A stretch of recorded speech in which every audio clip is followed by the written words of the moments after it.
जय गणेश, जय महाकाल, जय महामृत्युंजय, जय श्री राम। आज मैं आपके सामने उस मंत्र की महिमा पर प्रकाश डालने जा रहा हूँ जिसे स्वयं देवताओं ने अमृत तुल्य माना। यह मंत्र है महामृत्युंजय मंत्र, जिसे त्र्यंबक मंत्र के नाम से भी जाना जाता है। यह मंत्र भगवान शिव को समर्पित है, जिन्हें महाकाल और कालों के भी काल कहा जाता है। यह मंत्र न केवल मृत्यु पर विजय दिलाने वाला है, बल्कि यह हर प्रकार की नकारात्मकता, शत्रु बाधा, ग्रह दोष, रोग, भय और आर्थिक परेशानियों को समाप्त करने की अद्भुत शक्ति रखता है। ये मंत्र जीवन में सकारात्मक ऊर्जा का संचार करता है और हमारे भीतर छिपे आत्मविश्वास को प्रबल बनाता है। इस मंत्र का अर्थ है कि हम उस भगवान शिव की आराधना करते हैं, 3 नेत्रों वाले हैं, संपूर्ण सृष्टि को ऊर्जा और पोषण प्रदान करते हैं। इससे पका हुआ फल बेल से अलग हो जाता है कि भगवान हमें जन्म और मृत्यु के बंधनों से मुक्त कर अमृत स्वरूप प्रदान करें। फिर से लाभ, ग्रह दोष का निवारण, कुंडली में राहु, केतु या शनि के दोष हैं, मंत्र आपको राहत प्रदान करता है। प्रेत बाधा से मुक्ति, मंत्र नकारात्मक ऊर्जाओं और बुरी शक्तियों को दूर करता है। समृद्धि का आशीर्वाद, भगवान शिव की कृपा से आर्थिक समृद्धि और स्थिरता आती है। उनसे रक्षा, मंत्र शत्रुओं के प्रकोप को शांत कर उनकी योजनाओं को विफल करता है। लाभ, ये मंत्र रोग और शारीरिक पीड़ा को दूर करने में सहायक है। सकारात्मकता और शांति, ये मंत्र मानसिक शांति और आत्मिक ऊर्जा का संचार करता है। दिनों तक नियमित सुने या जाप करें। इसे रोजाना एक बार पूरा सुने या जाप करें। मंत्र को अधूरा न छोड़ें। जब तक आप पूरे 108 बार जाप सुन नहीं लेते, इसे अधूरा न छोड़ें। के साथ सुने। भगवान गणेश को स्मरण कर अपनी मनोकामना रखें और विश्वास करें कि शिवशंकर आपकी हर प्रार्थना सुनेंगे। सत्ता और नियम का पालन करें। मंत्र जाप से पहले स्नान करें और स्वच्छ वस्त्र पहने। मात्र ऐसा मंत्र है जो मृत्यु को भी टाल सकता है। मृत्यु को जीतने वाला मंत्र कहा जाता है। मंत्र महर्षि वशिष्ठ, मार्कंडेय और शांडिल्य ने सृष्टि को प्रदान किया था। महामृत्युंजय मंत्र शिव, विष्णु और ब्रह्मा तीनों देवताओं की कृपा प्राप्त करने का साधन है। महामृत्युंजय मंत्र केवल एक मंत्र नहीं, बल्कि ये शिव जी का सजीव आशीर्वाद है। ये हमारी आत्मा, मन और शरीर को संजीवनी प्रदान करता है। इसलिए इसे केवल सुनने या पढ़ने तक सीमित न रखें। इसे अपने जीवन का हिस्सा बनाएं और अपनी सभी परेशानियों का समाधान। जय महामृत्युंजय। अगर आपने यह मंत्र सुना और इसके चमत्कारिक प्रभाव को महसूस किया, कमेंट में जय महाकाल जरूर लिखें और इसे 11 दिन तक नियमित करें। भगवान शिव आपकी हर मनोकामना पूरी करें।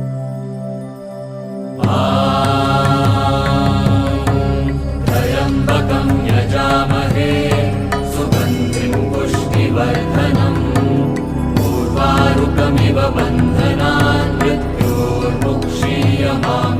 त्र्यंबकं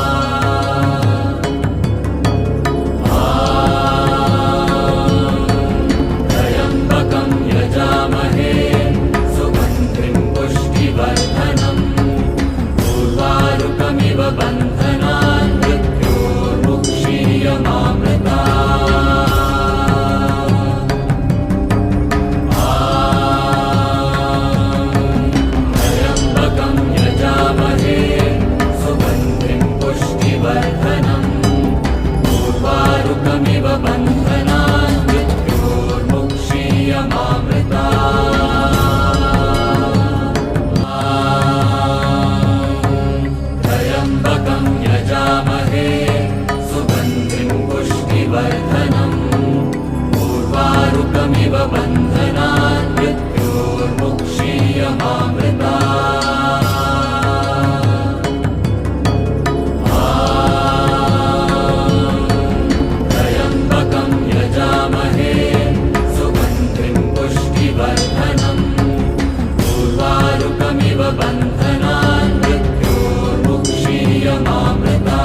पुष्टिवर्धनम्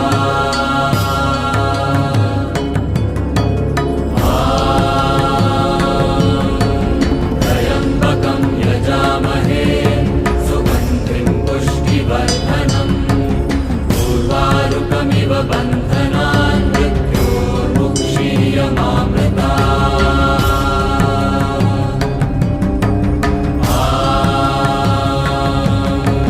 त्र्यम्बकं यजामहे सुगन्धिं पुष्टिवर्धनम् उर्वारुकमिव बन्धनान्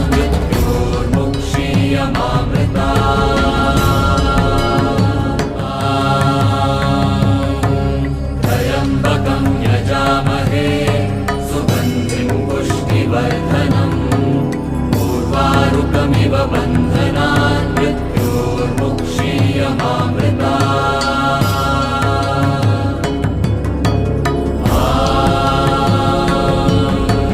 त्र्यम्बकं यजामहे सुगन्धिं पुष्टिवर्धनम् उर्वारुकमिव बन्धनान्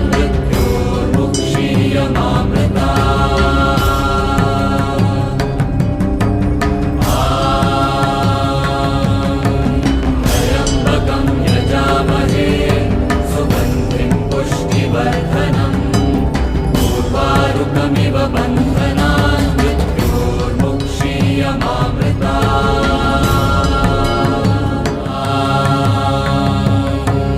त्र्यम्बकं यजामहे सुगन्धिं पुष्टिवर्धनम् उर्वारुकमिव बन्धनान्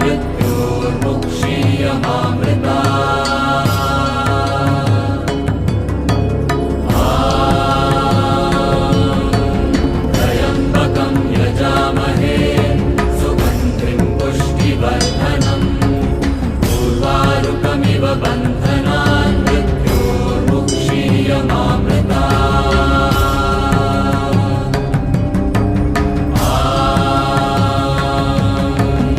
त्र्यम्बकं यजामहे सुगन्धिं पुष्टिवर्धनम् उर्वारुकमिव बन्धनान्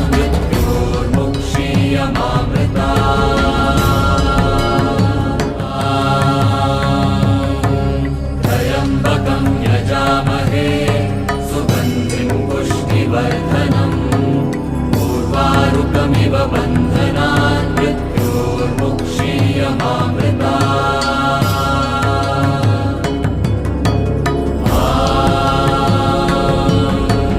त्र्यम्बकं यजामहे सुगन्धिं पुष्टिवर्धनम् उर्वारुकमिव बन्धनान्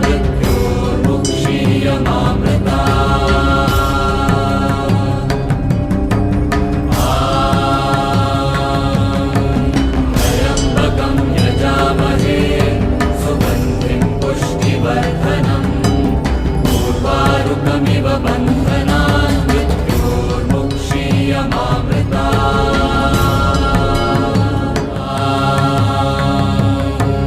त्र्यम्बकं यजामहे सुगन्धिं पुष्टिवर्धनम् उर्वारुकमिव बन्धनान्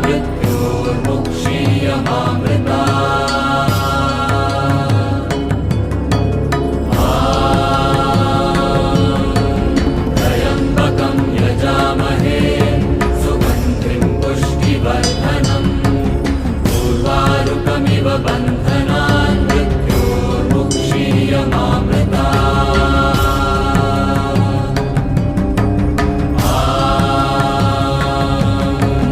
त्र्यम्बकं यजामहे सुगन्धिं पुष्टिवर्धनम् उर्वारुकमिव बन्धनान्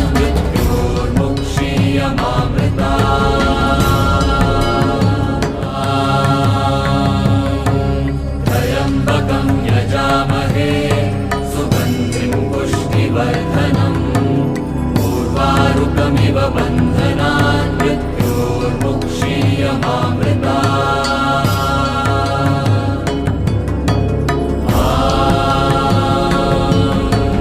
त्र्यम्बकं यजामहे सुगन्धिं पुष्टिवर्धनम् उर्वारुकमिव बन्धनान्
उर्वारुकमिव बन्धनान् मृत्योर्मुक्षीयमामृता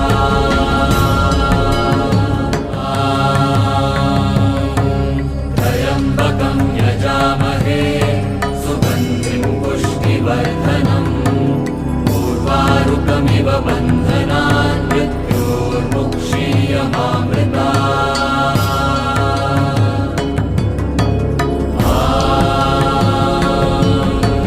त्र्यम्बकं यजामहे सुगन्धिं पुष्टिवर्धनम् उर्वारुकमिव बन्धनान् मृत्योर्मुक्षीयमामृता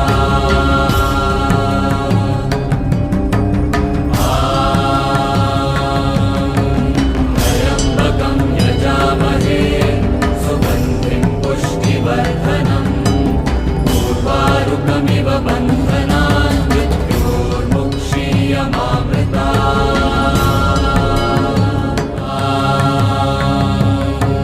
त्र्यम्बकं यजामहे सुगन्धिं पुष्टिवर्धनम् उर्वारुकमिव बन्धनान् मृत्योर्मुक्षीयमामृता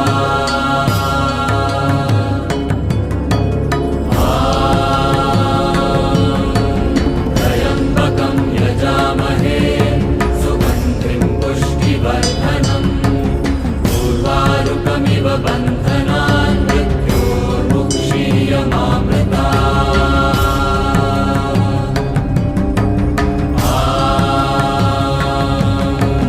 त्र्यम्बकं यजामहे सुगन्धिं पुष्टिवर्धनम् उर्वारुकमिव बन्धनान् मृत्योर्मुक्षीयमामृता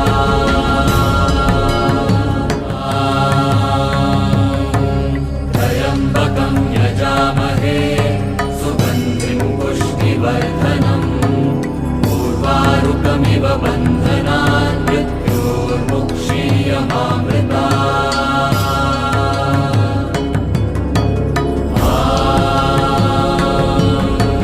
त्र्यम्बकं यजामहे सुगन्धिं पुष्टिवर्धनम् उर्वारुकमिव बन्धनान् मृत्योर्मुक्षीयमामृता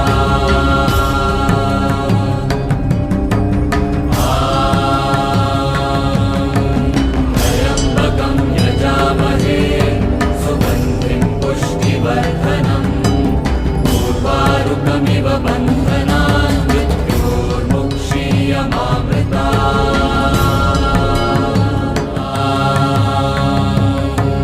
त्र्यम्बकं यजामहे सुगन्धिं पुष्टिवर्धनम् उर्वारुकमिव बन्धनान् मृत्योर्मुक्षीयमामृता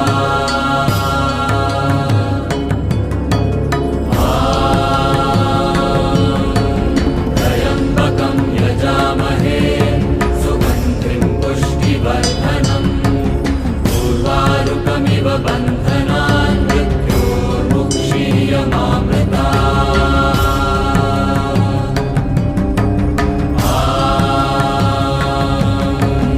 त्र्यम्बकं यजामहे सुगन्धिं पुष्टिवर्धनम् उर्वारुकमिव बन्धनान् मृत्योर्मुक्षीयमामृता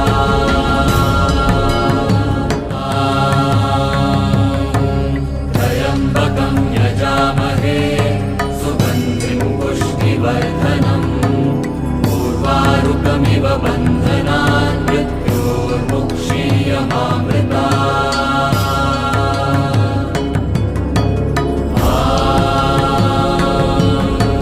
त्र्यम्बकं यजामहे सुगन्धिं पुष्टिवर्धनम् उर्वारुकमिव बन्धनान् मृत्योर्मुक्षीयमामृता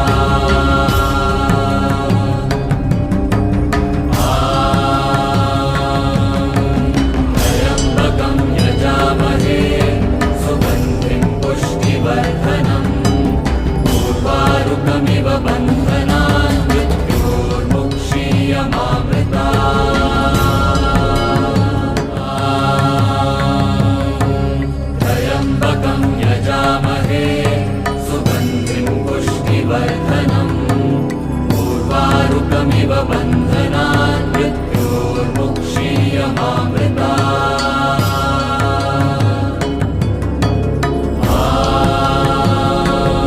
त्र्यम्बकं यजामहे सुगन्धिं पुष्टिवर्धनम्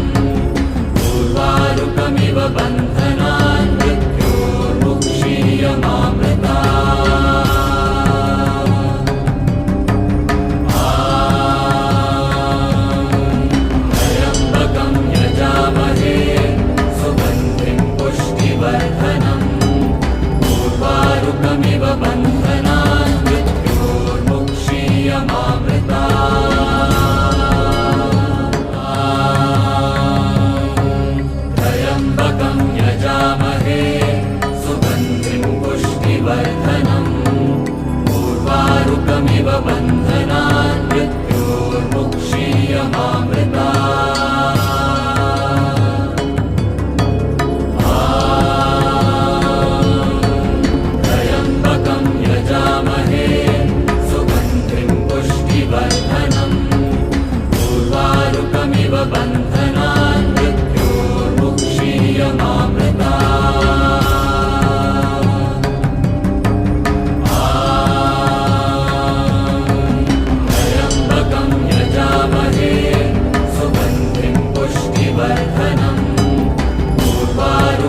उर्वारुकमिव बन्धनान् मृत्योर्मुक्षीयमामृतात् त्र्यम्बकं यजामहे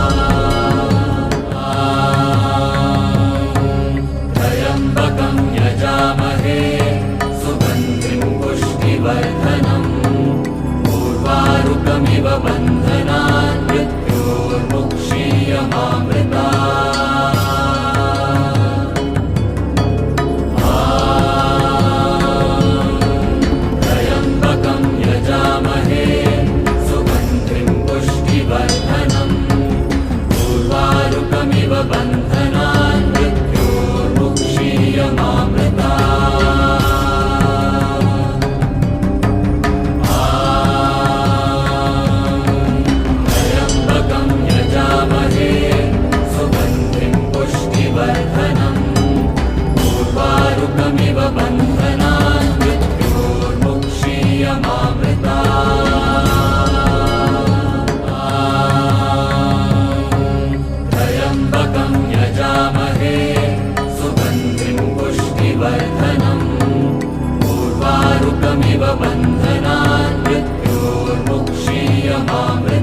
बन्धनान्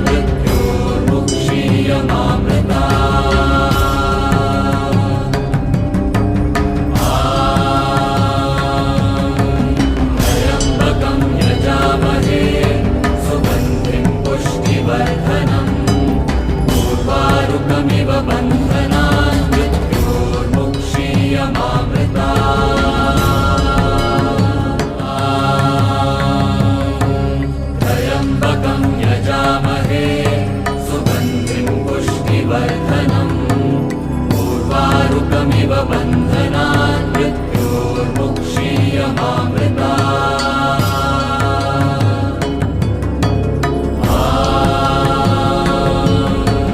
त्र्यम्बकं यजामहे सुगन्धिं पुष्टिवर्धनम् उर्वारुकमिव बन्धनान् मृत्योर्मुक्षीयमामृतात् त्र्यम्बकं यजामहे सुगन्धिं पुष्टिवर्धनम् उर्वारुकमिव बन्धनान् मृत्योर्मुक्षीयमामृतात् त्र्यम्बकं यजामहे सुगन्धिं पुष्टिवर्धनम् उर्वारुकमिव बन्धनान्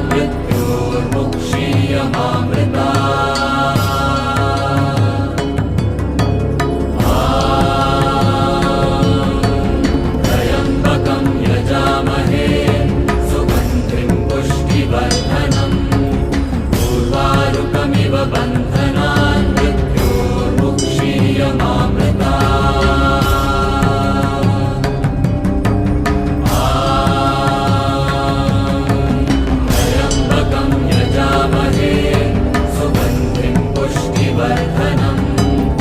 उर्वारुकमिव बन्धनान् मृत्योर्मुक्षीयमामृतात् त्र्यम्बकं यजामहे सुगन्धिं पुष्टिवर्धनम् उर्वारुकमिव बन्धनान्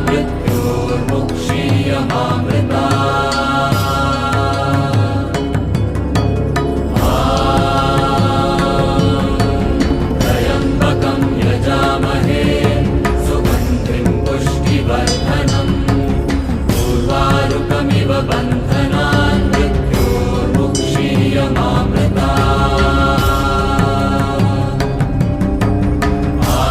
त्र्यम्बकं यजामहे सुगन्धिं पुष्टिवर्धनम् उर्वारुकमिव बन्धनान् मृत्योर्मुक्षीयमामृतात् त्र्यम्बकं यजामहे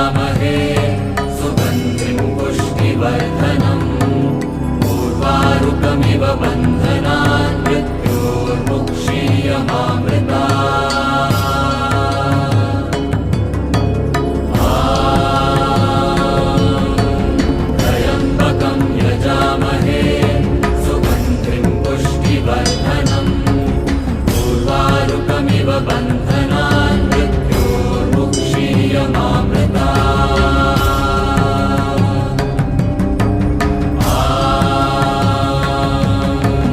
त्र्यम्बकं यजामहे सुगन्धिं पुष्टिवर्धनम् उर्वारुकमिव बन्धनान् मृत्योर्मुक्षीयमामृतात् त्र्यम्बकं यजामहे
उर्वारुकमिव बन्धनान् मृत्योर्मुक्षीयमामृतात्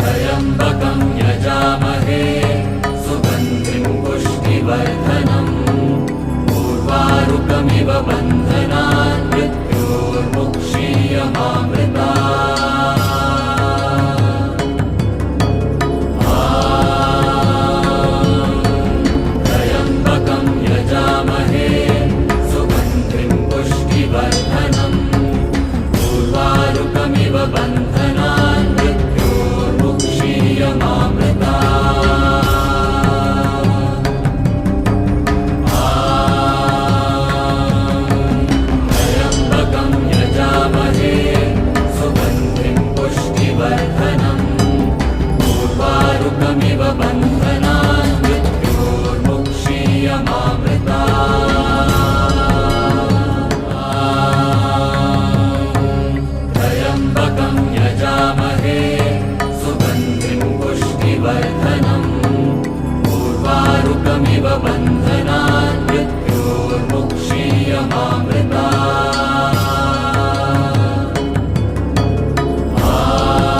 त्र्यम्बकं यजामहे सुगन्धिं पुष्टिवर्धनम् उर्वारुकमिव बन्धनान्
शिवबन्धनान्